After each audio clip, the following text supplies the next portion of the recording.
grey light slipped between the broken windows, and the empty stillness clung to the factory floor like a bad dream. The machines, always so alive, clattering and roaring, were silent now, and that silence was a kind of ache.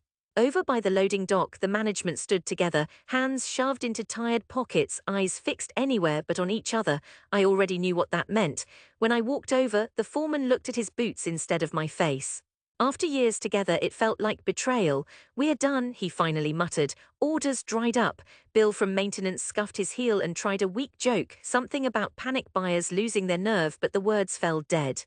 Nobody, not even Bill, smiled. One of the supervisors kept fiddling with his tie by the exit, and outside the stormy morning bruised the sky. Beyond them, endless belts, bins, metal, and memory. The air smelled like oil thickened with resignation. I'd given decades here, made a life in steel and sweat. Every now and then my eyes went to the HR poster on the wall, curled and yellow. Build the future. Underneath it was a pile of gloves, fingers splayed out as if reaching for something, every one of them soaked in some worker's life. Bill reached for a cigarette, held it out. I shook my head, throat too tight for thanks. "You'll land all right, mate," he said, but it didn't sound like faith. They passed out the severance envelopes. The queue moved quick, silent, everyone trying not to look scared. My own envelope felt heavier than paper, just a number, someone's tired signature, and the lead weight of ending. I held it and felt the distance growing between my old life and whatever would come after. When I stepped outside, the new sun broke over Sydney's towers. Everybody else hurried away, heads down. I took a long breath. In my backpack, wrapped in a faded shirt, was the battered Fujifilm camera I'd found in a second-hand shop years ago. It had followed me through every failed side project and halfway dream. I almost hurled it into the gutter, but my hand wouldn't let go. Walking home toward the little weatherboard house, I wondered what I'd say. The city moved around me, trailers blaring, buses spewing, 1,000 lives intent on something not me. The envelope thumped in my jacket with every step. Mum was still at the kitchen table. Her cup was cold, her eyes tired already from knowing. "They let me go," I said. My own voice sounded feeble, someone else's words. She nodded small. "They had to." Then she looked at the camera when I set it on the bench, her sigh weighted with history. "You have to sell that now, love, for rent if nothing else." I didn't answer. Dad was in the den, focused on the news. The cricket scores ran under the commentary. He didn't even glance up. "World needs tradesmen, not dreamers," he said. "Can't eat pictures." He'd always said that pictures were silly things, barely real. That first day stuck with me, sharp and long. Word traveled fast. Old mates sent messages, neighbors watched through twitching curtains. "You back home for good, and out of work, eh?" The muscles in my jaw clenched every time. My uncle rang, offering cable-laying work. "Honest living if you're sick of fooling around with that camera." My cousin sent a pub tonight, mate, like it was all a joke. Anger snaked in under my ribs. At the foreman's cowardice, my father's old certainty, the way the kitchen clock banged out hours with nothing but dread between them. The days blurred together, paint dusted off the handrails. No one used the lounge room, and the camera sat untouched under a thin coat of dust on my bedside table. Still angry, but after a week something gentler took root, a slow-growing peace I couldn't name. One night, air cool and heavy with jasmine, I wandered out to the park by the railway. Trains punched through the dusk, fierce with noise. I sat on a bench and, not really knowing why, unwrapped the camera for the first time in days.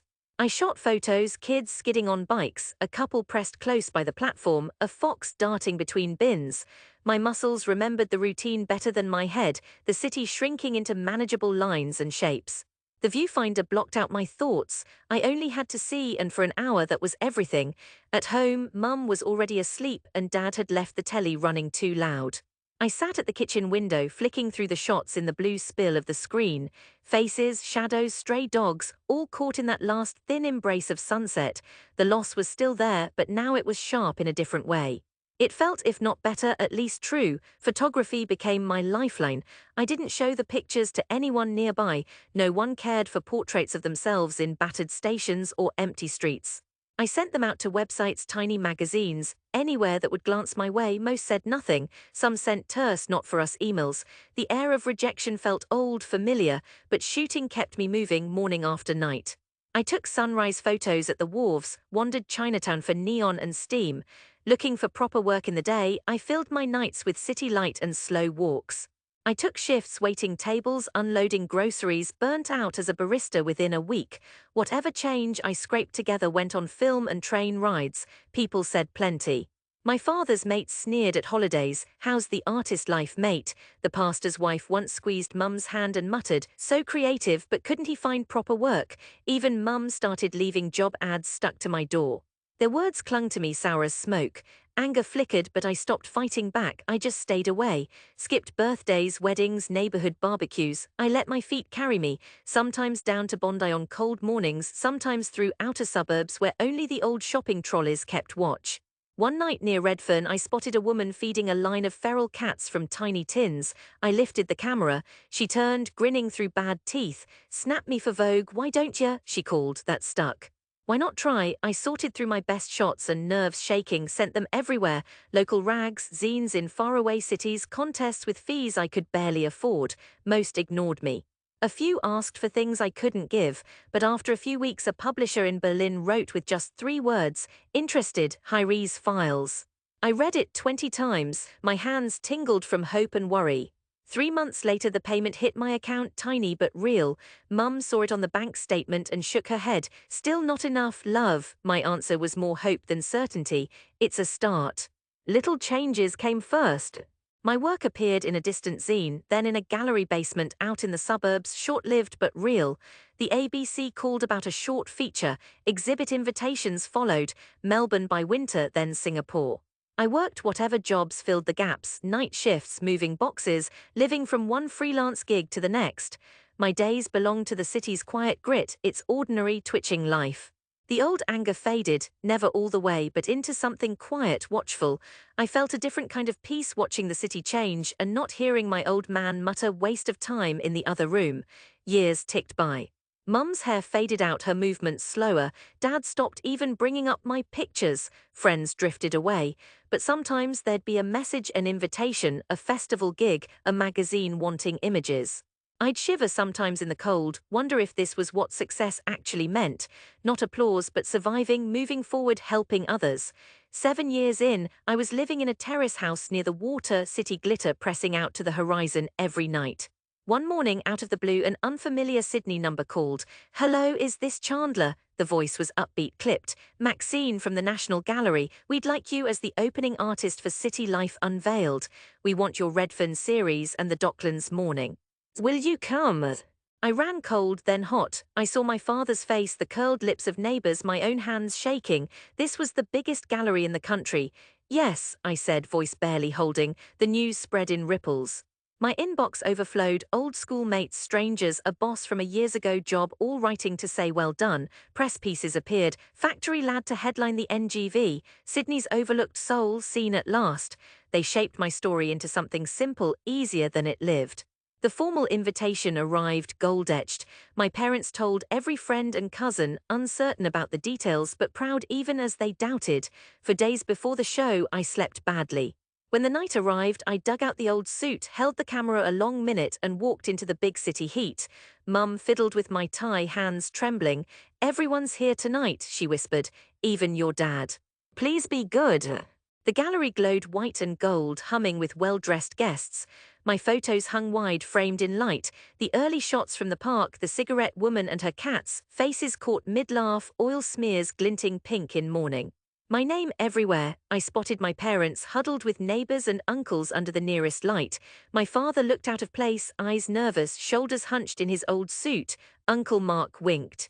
Even Bill was there, balding, smiling for the first time in years. When Maxine called me up to the microphone, the words nearly failed.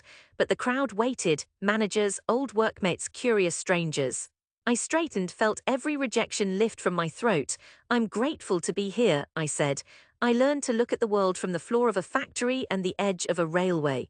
I was told all my life that pictures meant nothing, that I should be working with my hands instead of my heart.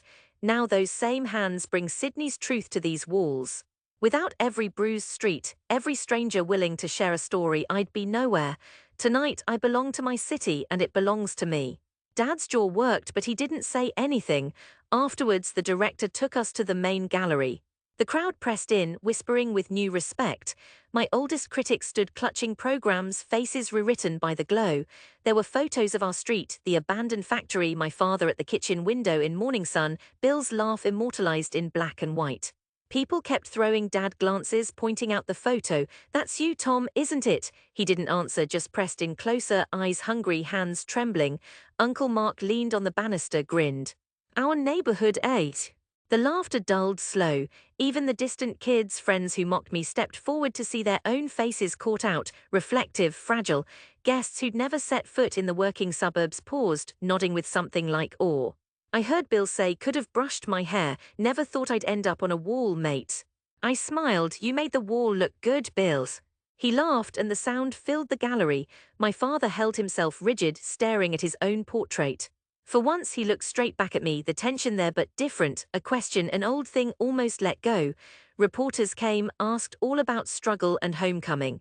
I told them what they wanted, how work came after failure, how city grit became art. I left out the lonely dinners, the neighbors' doubt. It was late when in the emptied gallery Mum crossed to me. She wrapped her hand around my arm. "I doubted sometimes," she murmured, "worried you'd be left behind, but none of that now, you made us see." Stepping out together, family behind, city ahead, I breathed in the night. The applause was just noise. The real victory was in their softened eyes, the pride they finally gave me. I felt the old anger drift away at last, replaced by something softer, richer, not triumph, not revenge, just relief, peace, belonging. In the gallery glass, I saw both the man I was and the boy who never quite gave up. Sydney pulled me onwards, full of endless faces and morning light, the camera at my shoulder ready for whatever story came after.